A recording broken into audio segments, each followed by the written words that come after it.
Hello ಸ್ನೇಹಿತರೆ, ಎಲ್ಲರಿಗೂ ನನ್ನ ಚಾನಲ್ಗೆ ಸ್ವಾಗತ ಹಾಗೂ ಸುಸ್ವಾಗತ. ಯಾರ್ಯಾರು ಇದುವರೆಗೆ ನನ್ನ ಚಾನಲನ್ನು ಸಬ್ಸ್ಕ್ರೈಬ್ ಮಾಡ್ಕೊಳ್ಳೋದೇ ನೋಡ್ತಾ ಇದ್ದರು, ದಯವಿಟ್ಟೆಲ್ಲ ಸಬ್ಸ್ಕ್ರೈಬ್ ಮಾಡಿಕೊಂಡು ವೀಕ್ಷಿಸಬೇಕಾಗಿ ತಮ್ಮಲ್ಲಿ ವಿನಂತಿ.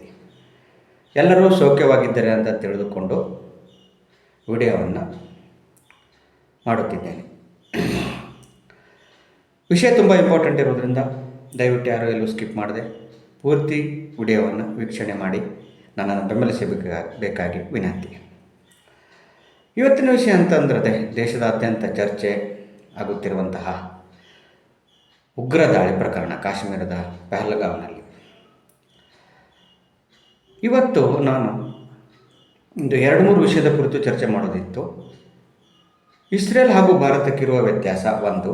ಎರಡನೇದಾಗಿ, ಇಸ್ರೇಲ್ದಲ್ಲಿ ಯಾವ ರೀತಿ ದೇಶಭಕ್ತರು ಎಲ್ಲರೂ ಪ್ರತಿಯೊಬ್ಬರು ಇದ್ದಾರೆ, ಭಾರತದಲ್ಲಿ ಯಾವ ರೀತಿ ಇಲ್ಲಿದ್ದುಕೊಂಡೇ ಅಲ್ಲಿ ಸಪೋರ್ಟ್ ಮಾಡುವಂಥ ಜನರಿದ್ದಾರೆ.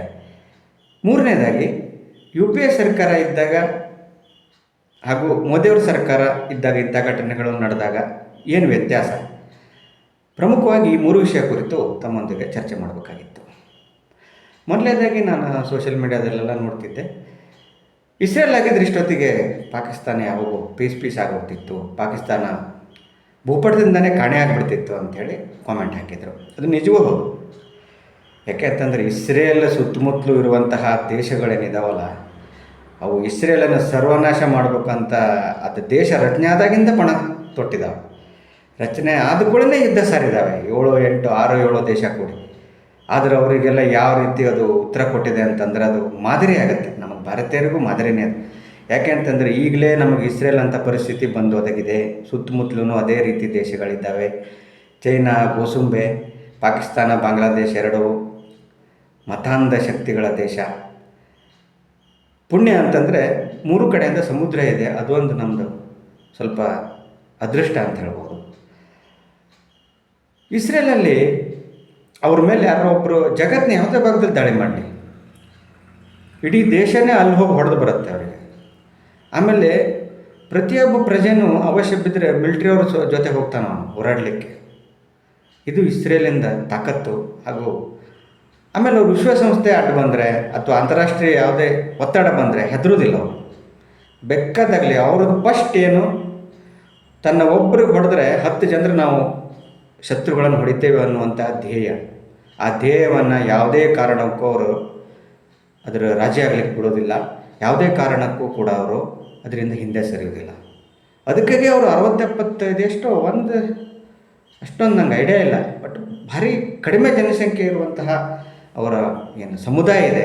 ಇನ್ನೂ ತನಕ ಅವರು ಇಡೀ ಪ್ರಪಂಚದಲ್ಲಿ ಹೆಸರುವಾಸಿಯಾಗಿದ್ದಾರೆ ಅವರು ಇಸ್ರೇಲಿಗರು. ಅವರದ್ದು ನಮ್ಮಂಥ ಭಾರತ ದೇಶಕ್ಕೆ ಮಾದರಿ. ಯಾಕೆಂತಂದರೆ ನಮ್ಮ ದೇಶ ಈಗಾಗಲೇ ಇಸ್ರೇಲ್ ಪರಿಸ್ಥಿತಿಯನ್ನು ಎದುರಿಸ್ತಾನೆ ಇದೆ ಅಂತ ನನಗನ್ಸುತ್ತೆ. ನಾನು ಅವಾಗ ಹೇಳ್ದಂಗೆ ಮೊದಲನೇ ವಿಷಯ ನಾನು ಚರ್ಚೆ ಮಾಡಿದೆ, ನಾನು ಹೇಳ್ದಂಗೆ. ಎರಡನೇ ವಿಷಯ, ಇಸ್ರೇಲ್ದಲ್ಲಿ ಪ್ರತಿಯೊಬ್ಬರು ದೇಶಭಕ್ತರು ಸಮಯ ಬಂದಾಗ ಮಿಲ್ಟ್ರಿ ಜೊತೆನೂ ಹೋಗ್ತಾರೆ ಅಂತ ನಾನು ಹೇಳಿದೆ. ಅದಕ್ಕೆ ಸತ್ಯ ಕೂಡ ಹೌದು. ನಮ್ಮಲ್ಲಿ ಸಾಧ್ಯನೇ ಇಲ್ಲ ಸರ್. ಈಗ ಅಕಸ್ಮಾತ್ ಮೋದಿಯವರು ಪಾಕಿಸ್ತಾನಕ್ಕೆ ಪ್ರತ್ಯುತ್ತರ ಕೊಡುವ ಭರವಸೆಯನ್ನು ಕೊಟ್ಟಿದ್ದಾರೆ. ಅಕಸ್ಮಾತ್ ಭಾರತ ಪಾಕಿಸ್ತಾನ ಯುದ್ಧ ಆಯಿತು, ಭಾರತ ಪಾಕಿಸ್ತಾನವನ್ನು ಸೋಲಿಸಿ ಪೂರ್ತಿ ಸರ್ವನಾಶ ಮಾಡಲು ಹೊರಟಿದೆ ಅಂತಂದರೆ, ಆವಾಗ ಬೇಕಾದ್ರೂ ನಮ್ಮ ಭಾರತದಲ್ಲಿ ನ್ಯಾಯಾಲಯಕ್ಕೆ ಹೋಗಿ ಅರ್ಜಿ ಸಲ್ಲಿಸೋರು ಇರ್ತಾರೆ. ಮೈ ಲಾರ್ಡ್, ಈ ಸಾವು ನೋವು ನಮಗೆ ನೋಡೋಕ್ಕಾಗ್ತಾ ಇಲ್ಲ, ಯುದ್ಧ ನಿಲ್ಲಿಸಿ ಅಂಥೇಳಿ ಅರ್ಜಿಗಳು ಇಲ್ಲಿ ಸಲ್ಲಿಕೆ ಆಗ್ತವೆ. ಅಂಥ ದೇಶ ಇದು. ಎಲ್ಲಿವರೆಗೆ ದೇಶ ಮೊದಲು, ಧರ್ಮ ನಂತರ, ನಾವೆಲ್ಲ ನನ್ನ ಸಮುದಾಯ ನಂತರ ಅಂತ ಬರುತ್ತೋ ಅಲ್ಲಿವರೆಗೂ ಭಾರತ ಇಸ್ರೇಲನ್ನು ಮಾದರಿ ಆಗೋದು ಕನಸು. ಸಾಧ್ಯನೇ ಇಲ್ಲ. ಒಂದು ಪಾಯಿಂಟ್ ಸಹಿತ ಅವ್ರ ಥರ ಆಗ್ಲಿಕ್ಕೆ ಸಾಧ್ಯ ಇಲ್ಲ. ಅದರ ಒಂದು ಒಪ್ಪಲೇಬೇಕು. ಆ ರೀತಿ ದೇಶಭಕ್ತರು ನಮ್ಮಲ್ಲೂ ಇದ್ದಾರೆ, ಆದರೆ ಎಲ್ಲರೂ ಇಲ್ಲ. For example, Pakistan India cricket match ಆದಾಗ ಪಾಕಿಸ್ತಾನಕ್ಕೆ ಸಪೋರ್ಟ್ ಮಾಡೋದಷ್ಟೇ ಅಲ್ಲದೆ, ಅವ್ರು ಗೆದ್ದಾಗ ಪಟಾಕಿಯನ್ನು ಸಿಡಿಸುವಂತಹ, ಅವ್ರು ಗೆದ್ದಾಗ ಸ್ವೀಟನ್ನು ಹಂಚಿ ತಿನ್ನುವಂತಹ ಸಮುದಾಯ ಜನರು ನಮ್ಮಲ್ಲಿದ್ದಾರೆ. ಯಾವ ಸಮುದಾಯ ಅಂತ ನಾವು ಬಾಯ್ಬಿಟ್ಟು ಹೇಳೋದಿಲ್ಲ, ತಮಗೆ ಅರ್ಥ ಆಗಿರುತ್ತೆ. ಬಟ್ ಆ ಸಮುದಾಯದಲ್ಲಿ ಎಲ್ಲರೂ ಆ ರೀತಿ ಮನೋಭಾವನೆಯವರಲ್ಲ. ಆದರೆ ಅವರದ್ದು ಮನೋಭಾವನೆ ಮೇಲೆ ಹಾಗೂ ಅವರ ಸಿದ್ಧಾಂತದ ಮೇಲೆ ಹಾಗೂ ಅವರ ಒಂದು ನಿಲುವಿನ ಮೇಲೆ ಡೌಟ್ ಬರದೇ ಇರಲಿಕ್ಕೆ ಸಾಧ್ಯನೇ ಇಲ್ಲ. ಯಾಕೆ ಅಂತಂದರೆ ಇದೇ ಕಾಶ್ಮೀರದಲ್ಲಿ 10 ವರ್ಷದಿಂದ ಯಾವುದೇ 8-10 ವರ್ಷ ಏನು ಪ್ರಮುಖ ಉಗ್ರ ದಾಳಿ ನಡೆದಿದ್ದಿಲ್ಲ. ಯಾವಾಗ ಇಂಡಿ ಮೈತ್ರಿಕೂಟ ಕಾಶ್ಮೀರದಲ್ಲಿ ಜಮ್ಮು ಕಾಶ್ಮೀರದಲ್ಲಿ ಚುನಾವಣೆ ನಡೆಸಲೇಬೇಕು ಅಂತ ನ್ಯಾಯಾಲಯ ಮೊರೆ ಹೋಯ್ತೋ, ಸರ್ವೋಚ್ಚ ನ್ಯಾಯಾಲಯ ಯಾವಾಗ ಸುಪ್ರೀಂ ಕೋರ್ಟ್ ಯಾವಾಗ ಮೋದಿಯವರಿಗೆ ತಾಕೀತು ಮಾಡಿ ಇಂಥ ಡೇಟ್ನೊಳಗೆ ನೀವು ಚುನಾವಣೆ ನಡೆಸಲೇಬೇಕು ಅಂತೋ ಅನಿವಾರ್ಯವಾಗಿ ಕೇಂದ್ರ ಸರ್ಕಾರ ಚುನಾವಣೆ ನಡೆಸಬೇಕಾಯಿತು. ಚುನಾವಣೆ ನಡೆಸಿದ ನಂತರ ನಿಮಗೆ ನಾನು ಹೇಳಬೇಕಾಗಿಲ್ಲ ಏನಾಯ್ತು ಅಂತ ನಿಮಗೆ ಗೊತ್ತು. ಅಂದರೆ ಇಂಡಿ ಮೈತ್ರಿಕೂಟ ಯಾವ ರೀತಿ ಮನೋಭಾವನೆ ಹೊಂದಿದೆ, ಅದಕ್ಕೆ ದೇಶ ಛಿದ್ರ ಆದರೂ ಏನೂ ಸಮಸ್ಯೆ ಇಲ್ಲ, ಅದಕ್ಕೆ ಚಿಂತೆ ಇಲ್ಲ, ಅದಕ್ಕೆ ಅಧಿಕಾರ ಬೇಕು. ಕರ್ನಾಟಕದಲ್ಲಿ ನೋಡಿದ್ದೀವಿ. ಆಮೇಲೆ ಏನಾಗುತ್ತೆ ಗೊತ್ತಿಲ್ಲ, ಒಟ್ಟು 5 ಗ್ಯಾರಂಟಿ ಘೋಷಣೆ ಮಾಡಿಬಿಡೋದು. ಘೋಷಣೆ ಮಾಡುವಾಗ ಏನು ಹೇಳೋದು ಅಂತಂದರೆ ಆರ್ಷ ಬಂದ ತಕ್ಷಣ ಕೊಟ್ಬಿಡ್ತೀವಿ, ಎಲ್ಲ ಪುತು ಬಂದು ಓಟ್ ಹಾಕಿದ್ರು. ಓಟ್ ಹಾಕೋದು ತಪ್ಪು ಅಂತ ನಾನು ಹೇಳೋದಿಲ್ಲ, ಜನ ವಿಚಾರ ಮಾಡಬೇಕು. ಯಾಕೆ ಅಂತಂದರೆ ಹಿಮಾಚಲ ಪ್ರದೇಶನ ಅದೆಲ್ಲೋ ಆಗಾಗಲೇ ಪೂರ್ತಿ ದಿವಾಳಿ ಅಂತ ಹೋಗಿದೆ. ಅವರು ಕಾಂಗ್ರೆಸ್ ಸರ್ಕಾರ ಇದ್ದಂಥ ರಾಜ್ಯದಲ್ಲೇ ಡೆಲ್ಲಿ ಹೋಗ್ತಿತ್ತು. ಡೆಲ್ಲಿ ಬಿಡಿ, ಅದು ಆ ವಿಷಯ ಹೇಳೋ ಉಪಯೋಗ ಇಲ್ಲ, ಈಗ ಮುಗಿದೋದ ಕತೆ. ಅಂದರೆ ಈ ರೀತಿ ಮನೋಭಾವನೆಯವರು, ಈ ರೀತಿ ರಾಜಕೀಯ ಪಕ್ಷಗಳು, ಈ ರೀತಿ ಸ್ವಾರ್ಥಿಗಳು, ದ್ರೋಹಿಗಳು ಇರೋ ತನಕ ನಮ್ಮ ದೇಶ ಇಸ್ರೇಲ್ ಮಾದರಿ ಆಗುತ್ತಾ? ಸಾಧ್ಯನೇ ಇಲ್ಲ. ಇಸ್ರೇಲ್ ಅವರಲ್ಲಿ ಈ ರೀತಿ ಮನೋಭಾವನೆಯುಳ್ಳ ಒಳಗೆ ಇದ್ದುಕೊಂಡು ಭಾರತವನ್ನು ದ್ವೇಷಿಸುವಂಥ, ಹಿಂದೂಗಳನ್ನು ದ್ವೇಷಿಸುವಂಥ, ಹಿಂದೂಗಳ ನಾಶವನ್ನು ಬಯಸುವಂತಹ, ಮುಂದೊಂದು ದಿನ ಇಡೀ ದೇಶವನ್ನೇ ಪಾಕಿಸ್ತಾನ ಮಾಡ್ತೇವೆ ಅಂತ ನಮ್ಮ ಸಮುದಾಯದವನ್ನೇ ಬಹುಸಂಖ್ಯಾತರನ್ನಾಗಿ ಮಾಡ್ತೇವೆ ಎಂದು ಹೊರಡುವ ಜನರು ಇಲ್ಲಿರೋ ತನಕ ದೇಶಭಕ್ತರ ನಾಡಿದು ಪೂರ್ತಿ 100% ಆಗಲಿಕ್ಕೆ ಸಾಧ್ಯ ಇದೆಯಾ? ಸಾಧ್ಯನೇ ಇಲ್ಲ. ಇನ್ನು ಮೂರನೇದಾಗಿ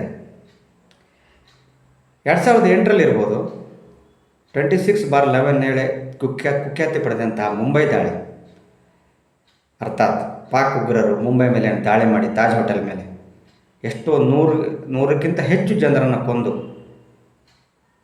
ಭಾರೀ ಅನಾಚಾರಗೈದರು. ಆವಾಗ ಕಾಂಗ್ರೆಸ್ ಮಾಡಿದ್ದು, UPA ಸರ್ಕಾರ ಮಾಡಿದ ಕೆಲಸ ಏನು ಗೊತ್ತಾ? ಮೊದಲು ಪಾಕಿಸ್ತಾನದ ವಿರುದ್ಧ ಪ್ರತಿಕಾರದ ಕ್ರಮ ಹೋಗಲಿ, ಮೊದಲು ಮಾಡಿದ್ದ ಹಿಂದೂ ಭಯೋತ್ಪಾದಕರು ಇದನ್ನು ಅವನು ಅಜ್ಮಲ್ ಕಸಬ್ ಅನ್ನೋ ಅವನ ಹೆಸರು ಹೇಳಲಿಕ್ಕೂ ನಾಚಿಕೆ ಆಗುತ್ತೆ, ಅಂದರೆ ಅಸಹ್ಯ ಆಗತ್ತೆ. ಕೈಗೆ ಕೇಸರಿ ದಾರ ಇದೆ ಅಂತ ಒಂದು ಕೈಯಲ್ಲಿ ಅಂಥೇಳಿ ಹಿಂದೂ ಭಯೋತ್ಪಾದಕತೆ ಇದೆ ಅಂಥೇಳಿ ನಂಬಿಸ್ಲಿಕ್ಕೆ ಹೊಂಟಿದ್ರು ಜನರಿಗೆ. ಹಾಗೂ ಪುಸ್ತಕವನ್ನು ಬರೆದಿದ್ರು ದಿಗ್ವಿಜಯ್ ಸಿಂಗ್ ಅವರು. ಆ ನಂತರ ಎಷ್ಟು ಜನ ಭಾರತೀಯರು ಎಲ್ಲ ಧರ್ಮದವರು ಒತ್ತಾಯ ಮಾಡಿದ್ದಾರೆ ಅವರಿಗೆ, ನೀವು ಪ್ರತೀಕಾರ ಕ್ರಮ ಕೈಗೊಳ್ಳಲೇಬೇಕು, ಇದು ತೀರಾ ಅಸಹನೀಯವಾದಂತಹ ದಾಳಿ, ಅಂತಾರಾಷ್ಟ್ರೀಯ ಮಟ್ಟದಲ್ಲಿ ನಮಗೆ ಮರ್ಯಾದೆ ಇರಬೇಕು ಅಂತಂದು ಕಿಚ್ಚಿಗಾರು ನೀವು ದಾಳಿ ಮಾಡಬೇಕು ಅಂತಂದರೆ ಈ ಸೋನಿಯಾ ಗಾಂಧಿನೇ ರಿಮೋಟ್ ಅವರೇ ಆಡಳಿತ ಮಾಡ್ತಿದ್ರು. ಮನಮೋಹನ್ ಸಿಂಗ್ ಹೆಸರಲ್ಲಿ ಸರ್ಕಾರ ಇತ್ತು. ಮನಮೋಹನ್ ಸಿಂಗ್ ಹೆಸರಿಗೆ ತಕ್ಕ ಪ್ರಧಾನಿ ಒಂದೇ ಒಂದು ಕಠಿಣ ಕ್ರಮ ಕೈಗೊಳ್ಳಲಿಲ್ಲ ಪಾಕಿಸ್ತಾನದ ವಿರುದ್ಧ. ಕೈಗೊಂಡಿರ್ಬೋದು ಏನೋ ಈ ರೀತಿ. ಈಗ ಮೋದಿಯವರು ಈಗ ಸದ್ಯಾಗ ಅವ್ರು ಹೇಳ್ತಿದ್ದಾರೆ, ಇವ್ರದ್ದು ಕಾರ್ಯವೈಖರಿ ಬೇರೆ. ಇವರು ಹಿಂದಕ್ಕೆ 2 ಸಲ ಸರಿಯಾಗಿ ಕೊಟ್ಟಿದ್ದಾರೆ. ಅಟ್ಲೀಸ್ಟು ಜಮ್ಮು ಕಾಶ್ಮೀರದಲ್ಲಿ ಪಾಕ್ ಆಕ್ರಮಿತ ಕಾಶ್ಮೀರ ಏನಿದೆ ಅಲ್ಲಿ ಹೋಗಿ ಉಗ್ರ ನೆಲೆ ಮೇಲಾರು ದಾಳಿ ಮಾಡಿಸಿದ್ದಾರೆ ಇವರು. ಆಮೇಲೆ ಇನ್ನೊಂದು ಸಲ ಏರ್ ಸ್ಟ್ರೈಕ್ ಮಾಡಿಸಿದ್ದಾರೆ, ಒಂದು ಸಲ ಸರ್ಜಿಕಲ್ ಸ್ಟ್ರೈಕ್ ಮಾಡಿಸಿದ್ದಾರೆ. ಮೋದಿಯವರದ್ದು ಅವರ ಸ್ವಲ್ಪ ಸ್ವಾಭಿಮಾನ ನಮ್ಮ ಧರ್ಮದ್ದು ದೇಶದ ಬಗ್ಗೆ ಇದೆ ಅಂತ ಅನಿಸುತ್ತೆ ನನಗೆ. ಅಂದರೆ ಅವರು ಇಂಥ ಸಮಯದಲ್ಲೂ ತಮ್ಮ ಓಟಿಗೋಸ್ಕರ ದೇವರನ್ನೇ ವಿಚಾರ ಮಾಡೋದಿಲ್ಲ. ಆದರೆ 2008 ಇದ್ದಂತಹ ಕೇಂದ್ರ ಸರ್ಕಾರ, ಅಯ್ಯೋ ನಾವು ಅವ್ರ ಮೇಲೆ ದಾಳಿ ಮಾಡಿಬಿಟ್ರೆ ಇಲ್ಲಿ ನಮ್ಮ ಬ್ರದರ್ಸು ಮತ ನಮಗೆ ಕೊಡಲಿಕ್ಕಿಲ್ಲ ಮುಂದೊಂದು ಸಲ ಅಂಥೇಳಿ ಸುಮ್ಮನೆ ಕುಂತ್ಬಿಟ್ರು. ಕಾರಣ ಏನು ಕೊಟ್ಟರು ಗೊತ್ತೇಂದ್ರಿ ಅವರು, ಇಲ್ಲ ನಮಗೆ ಮುಂದೆ ಏನಾದರೂ ಪ್ರತಿದಾಳಿ ಮಾಡ್ಬೋದು ಅವರನ್ನು ಭಯದಿಂದ ಅಂಥೇಳಿ ಈ ರೀತಿ ಹೇಡಿಗಳಂತೆ ಇವರು ಹೇಳಿಕೆ ಕೊಟ್ಟರು ಇವರು. UPA ಸರ್ಕಾರ 2008 ಇದ್ದಿತ್ತು. ನಿಮಗೆ ನಾನು 3 ವಿಷಯ ಹೇಳಿದೆ ಸ್ನೇಹಿತರೆ. ಈಗ ನಾವು ಯಾವ ರೀತಿ ಪರಿಸ್ಥಿತಿಯಲ್ಲಿದ್ದೀವಿ ಅಂಥೇಳಿ ನೀವೇ ಯೋಚನೆ ಮಾಡಬೇಕು. ಮೋದಿಯವರು ಕಠಿಣ ನಿರ್ಧಾರ ಕೈಗೊಳ್ಳಿ. ನಂದು ಬಂದೇ ಅಲ್ಲ, ಮಾಧ್ಯಮಗಳಲ್ಲಿ ತೋರಿಸಿದಂತಹ ಆ ಕುಟುಂಬಗಳ ಕಣ್ಣೀರು, ಅವರ ದುಃಖ, ಅವರು ಇಡುತ್ತಿರುವ ಬೇಡಿಕೆಗಳನ್ನು ನೋಡಿದ್ರೆ ಈ ಸಲ ಪಾಕಿಸ್ತಾನಕ್ಕೆ ಯಾವ ರೀತಿ ಏಟ್ ಕೊಡಬೇಕು ಅಂತಂದರೆ, ಇಸ್ರೇಲ್ದವರು ಕೊಟ್ರಲ್ಲ ಗಜಪಟ್ಟಿ ಮೇಲೆ, ಪ್ಯಾಲೆಸ್ತೇನಿಗಳ ಮೇಲೆ ಹಮಾಸ್ ಉಗ್ರರು ಅಂತೆಲ್ಲ ಹೇಳಲಾಗತ್ತೆ. ಆ ರೀತಿ ಕೊಡಬೇಕು. ಅಟ್ಲೀಸ್ಟ್ ಮುಂದೆ ಪಾಕಿಸ್ತಾನ ಈಗಾಗಲೇ ಭಿಕ್ಷುಕ ಆಗಿದೆ. 70-80% ಭಿಕ್ಷುಕ ಆಗಿದೆ. 100% ಭಿಕ್ಷುಕರ ಸ್ಥಿತಿಗೆ ಹೋಗಿ ಅವ್ರ ಕೈಯಲ್ಲಿ ಭಾರತದ ಮೇಲೆ ದಾಳಿ ಮಾಡಲಿಕ್ಕೆ ಮುಂದೆ ಭವಿಷ್ಯದಲ್ಲಿ ಯಾವಾಗಲೂ ಸಾಧ್ಯವಾಗಿರಬಾರ್ದು. ಆ ರೀತಿ ಅವ್ರಿಗೆ ಏಟು ಕೊಡಬೇಕು. ಅವ್ರ ದೇಶಕ್ಕೆ ಮಣ್ಣು ಮುಗಿಸ್ಬೇಕು. ಉಗ್ರರಿಗೆ ಮೊದಲು ಗುಂಡಿ ತೋಡಬೇಕು ಅಂತೇಳಿ ನಾನು ಮೋದಿ ಹಾಗೂ ಅಮಿತ್ ಶಾ ಅವರಲ್ಲಿ ವಿನಂತಿ ಮಾಡ್ಕೋತಾ ಇವತ್ತಿನ ವಿಡಿಯೋವನ್ನು ಮುಗಿಸ್ತಾ ಇದ್ದೀನಿ. ಬಾಯಿ ತಪ್ಪಿನಿಂದ ಏನಾದರೂ ತಪ್ಪಾದರೆ ಕ್ಷಮೆಯಲ್ಲಿ. ವಿಡಿಯೋ ಹೆಂಗೆ ಅನ್ನಿಸ್ತು ಅಂತ ಕಾಮೆಂಟ್ ಮಾಡಿ, ಲೈಕ್ ಮಾಡಿ, ಶೇರ್ ಮಾಡಿ. ಸದ್ಯದಲ್ಲೇ ಇನ್ನೊಂದು ವಿಡಿಯೋದೊಂದಿಗೆ ಬರ್ತೀನಿ. ಜೈ ಹಿಂದ್, ಬಾಯ್ ಗೈಸ್.